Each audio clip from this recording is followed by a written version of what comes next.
Some thoughts on the Pebble Smartwatch. Real Racing 3 launches into the freemium world that many are not liking, and Evernote updated with even more goodness. It's Friday, February 28th, 2013, and this is iWake. I'm Tim Chatton, and this is what's going on in the Apple world today. Good morning, everyone, and welcome back to another edition of iWake. So, if you are listening to this show through the audio version, you will probably be pleasantly surprised by the audio quality with this wonderful new mic I'm using hooked directly into my iPhone. This microphone is by Blue Microphone. It is the Digital Spark microphone, and it connects directly to iOS devices through a specialized USB to 30-pin cable, and I'm using the Lightning adapter to get it into my iPhone 5. The video version, sadly, will be still using the built-in mic until my appropriate adapters come, where I hope to have the single mic being outputted to both the iPhone and the iPad. So we'll see how that goes once that adapter comes in. So until then, audio only listeners, enjoy the improvement here, and video version people, I hope to have that same audio come to you guys fairly soon. So with that said, let me get on to the first bit of news or a story, I guess, today, or discussion, I should say. And that's the Pebble Smartwatch. So a few days ago, earlier this week, I think Monday it was, I got in the Pebble Smartwatch. We got this in at work, and I have been using it all week and have some thoughts about it. So first off, it's leaps and bounds better than trying to use an iPod Nano as a watch. That was a terrible, terrible thought and experiment that people did. It was way too big to be a watch. This is a watch. First and foremost, it functions great as a watch. It's great to tell time with. It's always on display, and the clock faces are brilliant. I really do love the text displays rather than doing numbers and things like that. And as a timepiece, this really does function quite well. Besides that, it is really, really useful to have what it does do. So I would have missed several calls this week with my iPhone in my thick coat pocket. Because the Pebble is buzzing when you receive a phone call, I was able to answer those calls and not miss those. So first off, that's the first thing I noticed, that I was actually able to answer more phone calls because of this. Getting email messages and text messages, really handy to just glance down and see, is this something that I need to answer right away, or can I hold off? And beyond that, it's wicked fun to control just play and pause of music from your watch. And this is just the beginning. There's going to be a whole new set of apps coming to this, and this all connects over Bluetooth to your phone, and it's an exciting feature. And what we have so far with the Pebble Smartwatch is something simple but great foundation to build upon for the future with different apps and things hooking into this. So I've really enjoyed my time so far with the Pebble Smartwatch, and I think it's only going to go up from here.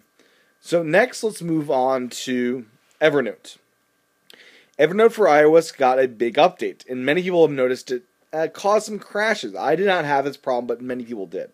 So the new Evernote has better PDF support, Evernote business improvements, and a lot more. So according to the Evernote blog, this is one thing I just want to read from it. Improve snippets on iPad. There's one thing we've learned over the years, it's that our users love having options when viewing their notes. That's why we've added snippets to our iPad version.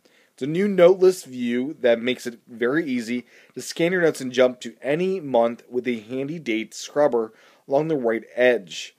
So a pretty nifty feature there for iPad users. Evernote has been updated. Go out and update if Evernote is your thing. Next up is a couple of just notable software updates. I guess the first one is for YouTube. YouTube 1.2.1 is available. And the big thing here is they're enabling this Xbox and Sony PS3 feature, send the TV, so you're able to communicate with your gaming consoles through the YouTube app. They've also integrated the YouTube Capture app within this app. So I believe it's an iPhone only thing, but I believe there is a new button where you're able to just open up Evernote, or you're able to open up YouTube Capture right from the app, which is really cool. Next up today is Microsoft announcing the expanded market of the Surface Pro and Surface RT. So they are now expanding to Japan, Mexico, New Zealand, Russia, Singapore, and Taiwan. So those are for the RT tablets in late March.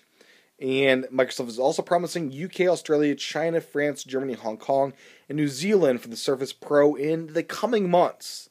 So there you go. If you're in one of those countries, rejoice. You can buy your Surface. Next up, the brief mention that DevonThink, which has been a long time Mac app for databases and some really good tools for education customers, they are finally getting sharing and syncing under wraps with DevonThink 2.5. So if you're in the DevonThink, I was for a long period of my life, but have moved on. But if you're into it, that is coming very soon with DevonThink 2.5, and DevonThink Go will share that same technology rather soon. Next up in the show today is just a little tidbit, a little fact, that Apple has sold 3 million iPads directly to the U.S. education market this year, and 4.5 million in total. So this year was, I guess, the first big year for iPads in education. Next up in iOS update news is day 1 for iOS version 1.10.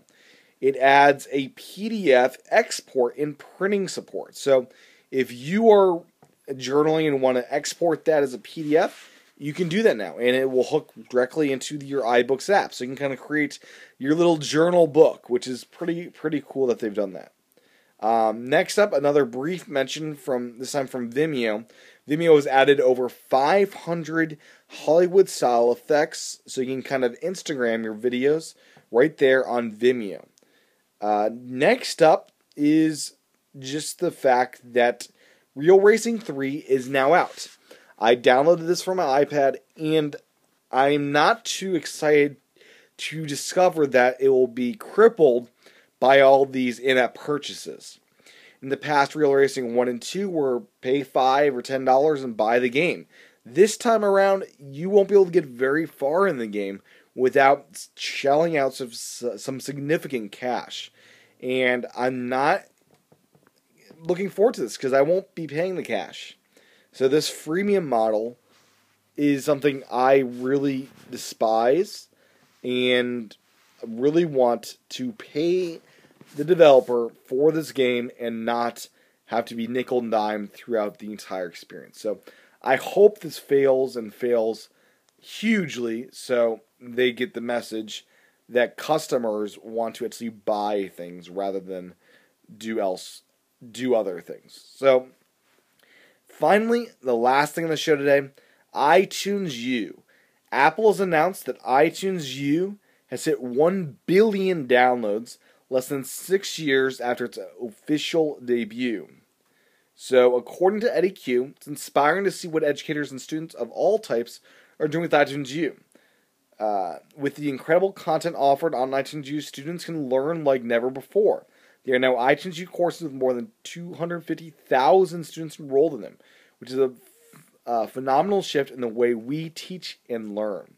This is all free content, and this is really cool. So, with that said, thank you for tuning in to this edition of iWake. Show notes are available at iWakePodcast.com. My book, iPod Evolution, is available in the iBook store. Please get it. It's been continually getting updated. Now, version 1.1, it's more beautiful than ever and even more content in it as well.